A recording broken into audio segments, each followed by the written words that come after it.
So similar to the engineer, the Necromancer has been receiving an upgrade as well.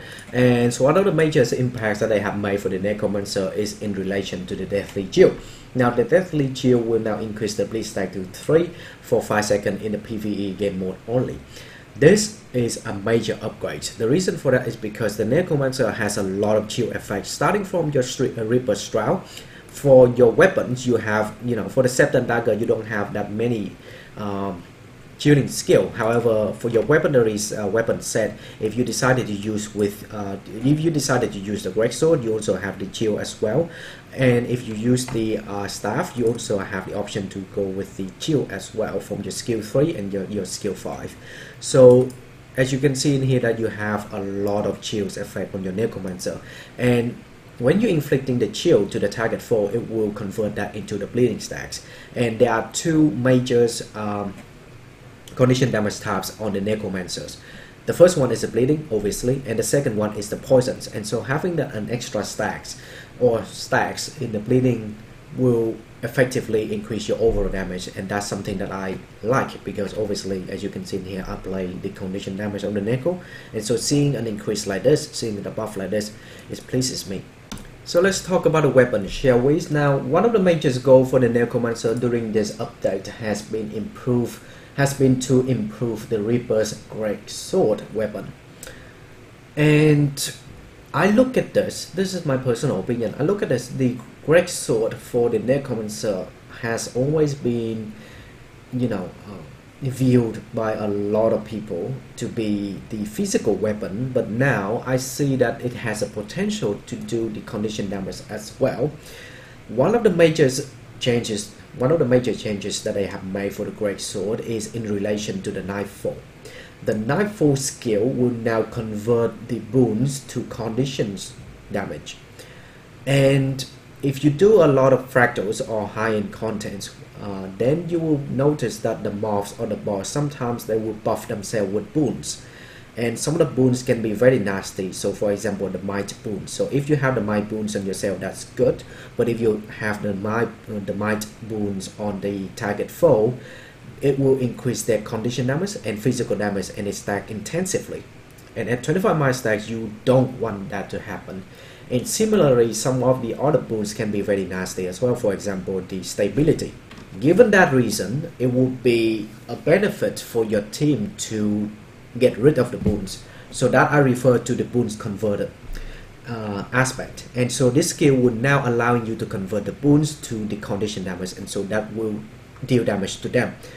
Well, of course, it will rely on them to buff. It will rely on the target foe to buff themselves up with the boons, and then you can convert them to the condition damage. However, this is a nice feature because now that you can eliminate the boons that you have on your target enemies, and that is good because it increases the chance of survival.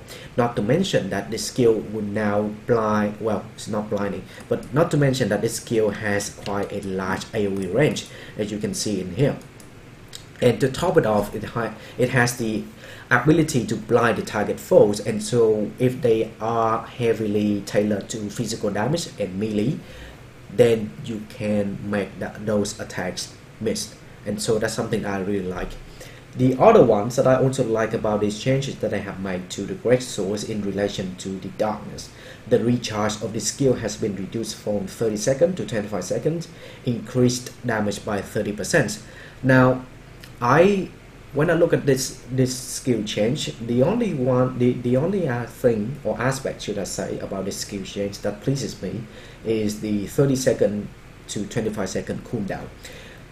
So now that I have the options to CC and also dealing the chill damage as well, and that's something that I really like, because the pooling aspect of this skill right here, you can pool your target foe enemies in front of you to you, and then you can blind them right away. So effectively, if you are dealing with a lot of mobs and they are standing from from behind, or sorry, not from behind, but from afar, then you can pull them to you, so that you can chill them, blind them, and start dealing a lot of damage. And so you group them up, so the more grouping that you do, the better for your combination with the epidemic, because epidemic, you need to spread your condition damage on the target foe to nearby foes, right?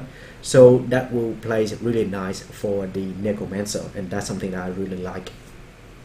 The next one is your auto attack skill. Now your auto attack skill will now have the options. So I'm just reading off the skill patch right now. Chilling Sight, increase life force gain from 3 to 5 seconds. So life force 5, sorry, not 3 to 5 seconds, but 3 to 5%. My bad. 5% doesn't sound like a lot, but you need to keep in mind that because this is your auto attack skill, 5% right now is only 671 health points. But if you have another Necrono, or if you have a quickness in your boons from your teammates, you can effectively gain quite a decent amount of heal from this one right here. And so that's something that I really like. And all the changes that I have made is in relation to the Grave Digger, and this one will now have the aftercast of the skill has been reduced by 0.2 seconds, and the Death Spiral will now, the damage of the skill has been increased by 20%, so that's nice. Alright, so for the other changes that I have made is Reaper Shroud. Now your Reaper Shroud will now grant up to 225 bonus ferocity when you are in the shroud based on your effective level, and the majority of your attacks have been increased somewhere between 12.5% to 17%, and that is good because now you are able to deal more damage, and combine that with the Greatsword, you will now able to apply a lot more chill. And so that's something that I'm really glad for this to happen. And obviously combine that with a Deathly Chill, you will now have a lot more bleeding stacks, and that's something that I love about this patch features. So other ones that I see that will have some impact as well is, well, not so much about impact, but it's worth to mention is that the Ritual of Life, the well created by this thread, has been renamed to the lesser well blood, and will continue to use 35-second recharge. So basically they just rename it, and yeah, I don't have any comment to that, because renaming the skill, it doesn't have a lot of impact at all, so right, whatever. And the utility skill Well Blood will now reduce the cooldown from 35 seconds to 30 seconds, so that's nice. And Combo Field Light, the Combo Field Light has changed. It will now cleanse condition damage for your team, and that is good. A lot of mobs, they do have nasty condition damage that they can inflict on the team. For example, Confusion is nasty because every time when you cast a skill, it would deal quite a lot of damage to you. And so if you have a cleanse condition damage, that is really good, and it can cleanse it for your team. And the Combo Field Light has been reworked, should I say, to cleansing condition damage, and that's something that I really like to see that happen. Aside from that, that's it for the some of the major changes that I see that I will be using from now on, especially for the Greatsword. I am now considering using the Greatsword more in the fractals, and also for the other contents. So that leads to the next section. I always cover the specialization and talk about like all the features first before I move on to the equipment. At the moment, I am still using my full Viper set, and I'm still using my superior rune of Berserker. Some other people or some other Necromancer user I know of, they prefer to go with the superior rune of the poisons. That's fine. I mean, that's because the Necromancer has the ability to deal poisons and bleeding as well. So it's it's just up to you. If you want to go full poison, feel free to go for full poison. But for me, I prefer to go with the superior rune of Berserker, is because now they have made a change to the Deathly Chill. So effectively, that will be more bleeding stacks, right? And so the Necromancer has the ability to deal not only the bleeding, the poison, but also for torment and other form of condition damage. But mainly in this patch, they have made significant change to the bleeding, and so that's why I prefer to go with the superior rune of the Berserker. And from time to time, I'll be using the poison as well. So the poison will be coming from the Reaper Shroud skill 4, and I don't have that anymore. But You can see that in the description. When you activate the Reaper's Drought in the skill 4, you have the 12 stacks of poisons, and given that you have another 4 stacks of poison from the poison cloud, that will give you quite a decent amount of poison. But for me, I am still using the superior rune of Berserker, and I'll be tailoring my build toward more bleedings. And for the weapons, I am still using my Scepter and the Dagger. And the secondary weapon set, I'm now considering using my Greatsword more, purely on the fact that now I am able to convert all of the all of the boons on the target foes to condition damage, and so that is really nice for me. And so I'll be considering using my Greatsword more. Now I still keep with me the staff just in case that I need to swap it for range from afar, but otherwise I'll be using my Greatsword.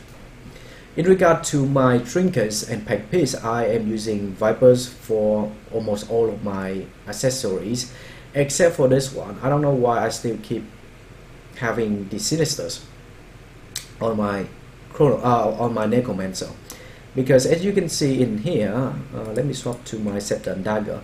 As you can see in here, I have 68.46%. And if you are using expensive food to maximize your condition durations, the toxic crystal will give you 10% of your condition durations, and the pizza, the high-end one, will give you the deluxe pizza, I think that's what it's called, will give you a 100% increase. Sorry, not 100%. It will give you another 20%. So the crystal plus the pizzas, that is 30%, and combine that with the 70%, you will have a 100% increase in your condition durations. Now I don't know why I'm using this one. I think that I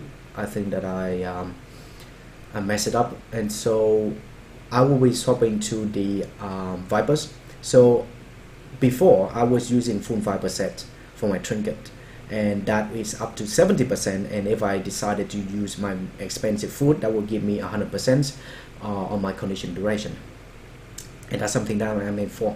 Otherwise, if you are just doing meta events, I mean, like at the moment I'm staying in the Fractal, so in the Fractal of the Mist, some of the contents can be nasty, like Nightmare Challenge mode, it can be nasty, and in that case, if I want to finish that one off, I will be using my expensive food. Otherwise, I'm just using my budget food. So it's entirely up to you. So what sort of food you want to use. So for this one, I would definitely swap it to my Vipers. So full Viper set for me, for my trinkets, and the rest of my gears are full Vipers as well. So that's it for the equipments. Now I can talk about the purchase option as well. So I'll be moving on to that, and I'll finish it off with this video. So for the budget options, there's not much to say. It's the same with with what I always recommend people to go for. You can either go for the Rampagers or the Rapid Sets. It's entirely up to you. But personally, I'll be using the Rampagers because I have enough survival, and I have enough defense and toughness and so on and so forth to keep me alive in the battle. So I don't really see the point for me to go with the Rapid option, which is precision, toughness, and condition damage. So that's why I always prefer to, if I'm using the budget option, I always prefer to go with the Rampages, which is power, precision, and condition damage. So that's just my personal opinion. So feel free to go with whatever you like. If you need to have more toughness, feel free to go for it. And in regard to the budget rune, superior rune of the krait is something that I recommend people to go for because it's tailored to the bleeding, and the other one is superior rune of the afflict, but I still in favor of the superior rune of the krait because it's cheap and it's it's not a big expense for your budget to go with that rune.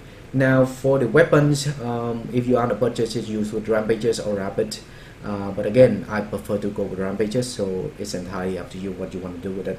Now for the Sigil, there are two Sigils. The first one, you can go with the superior sigil of Geomancy, superior sigil of Earth, and superior sigil of Agony.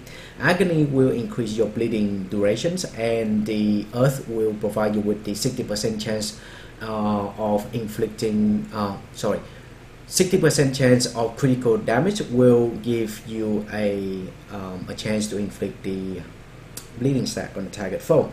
And the superiority sigil of Geomancy is whenever you swap to this weapon, it will deal bleeding to the nearby foes for 10 seconds. So those three are the one that I recommend people to go for. And in regard to the weapon, now since they have made some upgrades for the Greatsword, I would now recommending you to have Scepter and Dagger to be your main weapon set. And the secondary weapon set, you have the option to go with either the staff or the Greatsword. But I recommend you to go with the Greatsword because of the ability to pull and also condition conversions from boons to condition damage from your skill 4 of the Greatsword, the knife form. So, and it also provides you with the ability to have more survival as well in the form of blinding targets attacked. And so that's something that I recommend people to go for. So again, it's entirely up to you. If you want to use staff, that's fine, but I recommend people to go for the Greatsword as the result of the increased improvement in this patch. That's it for me for my view for the Necromancer in this patch. I hope that it has some use to you. If you have any questions, feel free to leave me down in the comment section below. I will be moving on to other videos for the other classes for the skill patch. So see you then. As always, enjoy, have fun. I'll see you later.